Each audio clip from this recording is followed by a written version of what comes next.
La cosa se puso en San Miguel de Allende Permíteme. grave, ¿Cuántos años? sumamente delicada. Autoridades de Guanajuato, estado al que pertenece San Miguel de Allende, reportaron la liberación de una ciudadana extranjera que fue secuestrada en marzo pasado.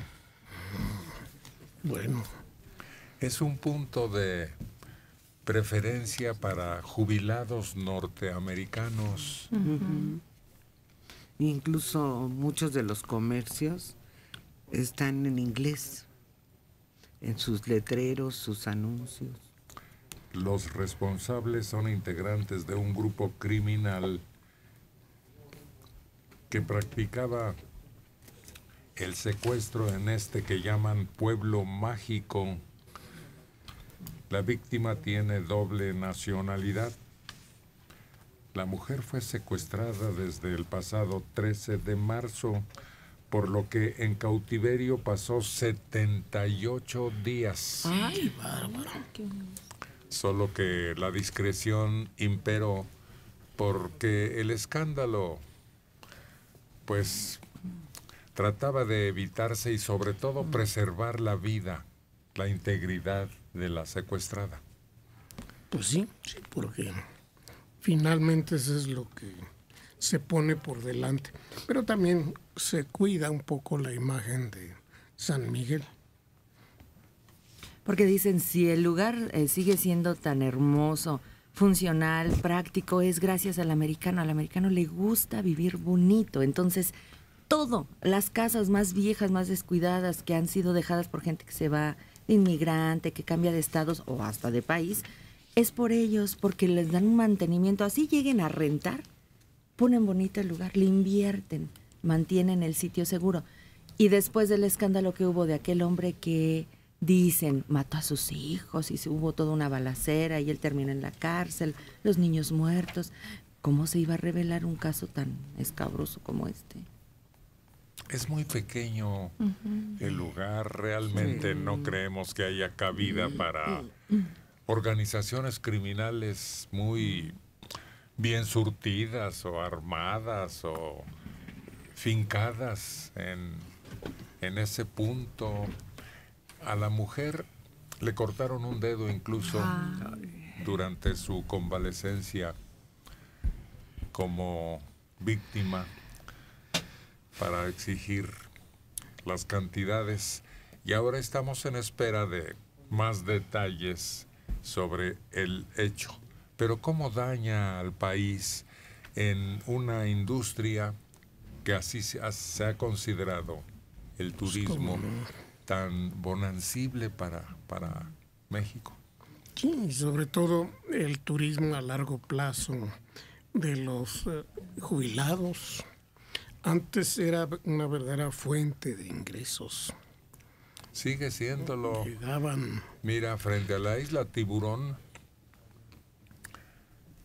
hay otro grupo enorme. Incluso esos se vienen con todo y su carromato ese que tiene todo lo necesario para no llegar a un hotel o una casa de huéspedes, sino a la orilla de la playa. Las casas rodantes. Con todas las comodidades. Otro grupo muy numeroso hay en Ajijic. Ajijic, en Jalisco. Junto a Chapala. Junto a Chapala.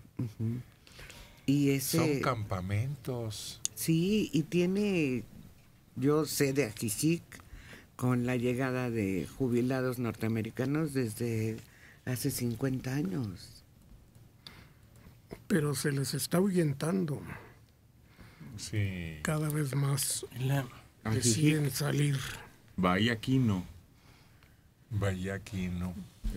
Los Cabos, San Miguel. Pero es que no hay denuncia. No pueden denunciar. Termina el secuestro, agarran sus cosas y se van. Porque saben que si denuncian, puede que les vaya peor. Y el cambio la enorme criminalidad, el cambio de ideología, los primeros secuestros en este país eran totalmente ideológicos. Por ejemplo, el que hizo Francisca Calvo Zapata, de Hirschfeld Almada, no sé si recuerdan, Francisca Calvo Zapata era hija del tesorero del Distrito Federal y sobrina del Procurador General de Justicia Militar de Joaquín Zapata Vela. Y es la que hace, teniendo estas familias tan importantes, hace el secuestro de Kilvil Almada, pero con fines totalmente ideológicos y sin ningún daño material a la víctima. La cuestión torcida de la mente de los secuestradores es terrible. Bueno, no hubo daño a la víctima porque se cedió en lo que demandaban, pero no sabemos qué tanto hubieran, hasta dónde hubieran ido. Además, en el fondo, una norteamericana secuestrada que fue sorprendida con una metralleta en un asalto bancario, fue todavía más inclinado ese secuestro hacia la ideología. Exactamente. Le habían lavado el coco. ¿Cómo le llaman? ¿Síndrome de Estocolmo? De Estocolmo. Síndrome de Estocolmo. Y la chica Hearst, ¿no? Sí. Patricia Hearst, que entró al ejército simbionés de Liberación Nacional. Ese secuestro y su intervención conmovió al mundo entero. Y finalmente se casó con su guarura, Patty Hearst.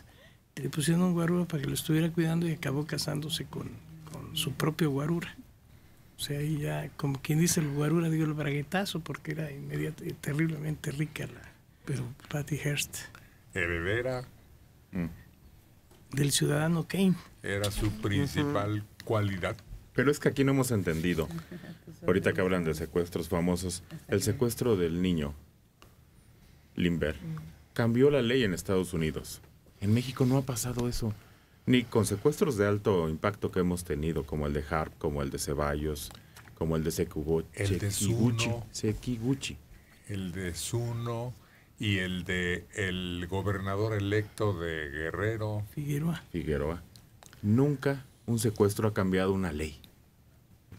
¿Aquí en México no pasa nada?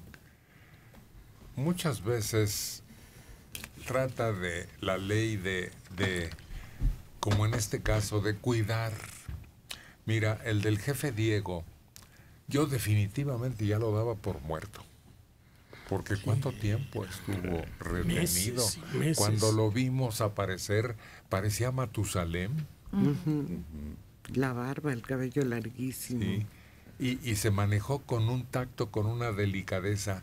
El del jefe del grupo policíaco de Gobernación. Gutiérrez Barrios. Sí, también hay un trato diferente porque ya sabemos que es muy delicado su manejo. A veces el remedio empeora las cosas. Y seguimos entonces sufriendo el secuestro. Me refiero a que las leyes se establecieron. No se congelan cuentas. Se persigue a los secuestradores a nivel nacional. Nada de eso. El hijo de Vicente Fernández, que ha sido de los más altos que sabemos que se ha pagado. Porque Ceballos, Barrios, algunos no sabemos cuánto se pagó. El de Hirschfeld Almada, ahora que lo recordaron, terminó con la ejecución de los culpables dentro de la penitenciaria. Bueno, pero Paquita Calvo Zapata, que era la directora del grupo, era sobrina del Procurador General de Justicia Militar y hija del tesorero, de Francisco Calvo, que era el tesorero del Distrito Federal. Ella vive en Cuba. Ella no está, no le pasó nada. Paquita vive en Cuba. Aquí en México el de mayor repercusión fue aquel niño Boiga, ¿se acuerdan? Claro. Que secuestró una mujer que estaba negada A ser mamá. sí, fisiológicamente, Sí. y se lleva al chamaco y se vuelve hasta película, pero una profusión en su búsqueda que recorrió el país, ahora sí que de costa a costa y frontera. Pero lo secuestró a alguien y se lo vendió a la señora, que no podía tener hijos. En aquel entonces no me acuerdo cuánto lo vendió, que era una cantidad así de pesos. pero sorprendió porque no sucedían los secuestros. Por eso ese fue casi de plastilina, por favor. Hasta cómo persiguieron a los que tenían al niño y dónde lo encontraron. Todo fue muy inocente, porque era un México inocente donde todavía no había este número de secuestros. ¿Sabes cuál fue fallido? El de Margarita. ¿Se acuerdan Margarita. que se desató una balacera Sí. y la libró gracias a la energía, el valor y la habilidad de los... Escolta, Guardaespaldas. sí. Sí, Qué bonito. La libraron. El que era dueño de los osos polares que estaban... El de las tiendas de cosas de baño. ¿Cómo se llamaba? Ay, Que se agarraron a balazos, creo que todos insurgentes. Y no lo pudieron detener. Una cantidad impresionante de kilómetros persiguiéndolo y a balazos. no me acuerdo de ese, sí, a menos que precisen los datos. son una serie de negocios que venden pisos, cosas para baño, todo eso que está en División del Norte. Todavía están los negocios ahí. Y como anuncio, tenían un oso polar disecado en la entrada.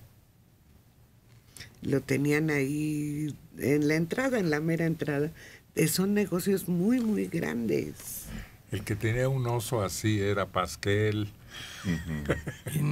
que tenía su negocio de importación y exportación.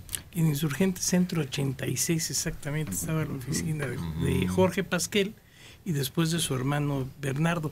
Pero un secuestro que fue extraño fue el de Zuno, porque Zuno reaparece muy alegre y además dice que convence a sus secuestradores, que eran jóvenes inquietos, dice Zuno, de sus propios secuestradores, y que los convence para que lo dejen libre. Eso No. estuvo muy extraño. No, en ese secuestro intervino, ¿cómo se apellidaba aquel apellido norteamericano que formaba parte de el grupo de alumnos de la FEG? Carlos Ladewick. Ándale, que le tronaron un cartucho de dinamita en su sepelio, ¿se acuerdan? Ahí había una pugna porque Zuno armaba a los chamacos porque era un asunto político. Había dos organizaciones, la FEG y la FES. Y estaban en Estaban pugna. en guerra. Es más, pasaba uno por la universidad, veía las paredes con las hileras de agujeros que habían ametrallado. La FEC tuvo una capacidad de lucha y una influencia en el movimiento político de Jalisco que colocó a los funcionarios más importantes. Sí, Carlos Ramírez era delegado del Seguro Social en Jalisco. Él es hijo de Margarito Ramírez, aquel que sacó a Obregón, que lo salvó llevándolo de ferrocarrilero en el tren. Carlos era hijo de él y le dice Echeverría, señor licenciado, tengo el gusto de decirle que que va a ser ya avisado ya su candidatura como gobernador del estado de Jalisco. Y a los 2 días él trae un Mercedes de esos chiquitos y se va a una nevería, porque siempre antes de llegar a su casa pasaba esa nevería, y en esa nevería le meten 153 balazos. ¿Cuántos? 153 con lo dejan hecho coladera. Criba. Y ahí Desbaratado, pues como coladera. lo desbarataron, sí. Pues sí. Carlos, incluso su hijo es el director de Radio Universidad de Guadalajara, precisamente. El auditorio principal de la Universidad de Guadalajara se llama Carlos Ramírez Ladevig, que por cierto era hijo de una de las mujeres más bellas del estado de Jalisco, Margarita Ladevig. Un amigo un día le llevó serenata a Margarita Ladevig con un trío y le cantaba "Te de querer aunque tú no me quieras", etcétera, etcétera. De pronto ve que unos señores muy serios vestidos de negro se van formando a su alrededor, sacan unos banquitos, sus instrumentos y dan el primer compás. Era la Sinfónica del estado de Jalisco, que el señor gobernador le llevaba serenata a la señorita Anita Ladevich, y ahí se fueron todos con sus guitarritas a otro ¿Cómo lado. se llama su mamá? Era una de las mujeres más bellas, la mamá de Carlos, el que matan en Fue Guadalajara. asesinado.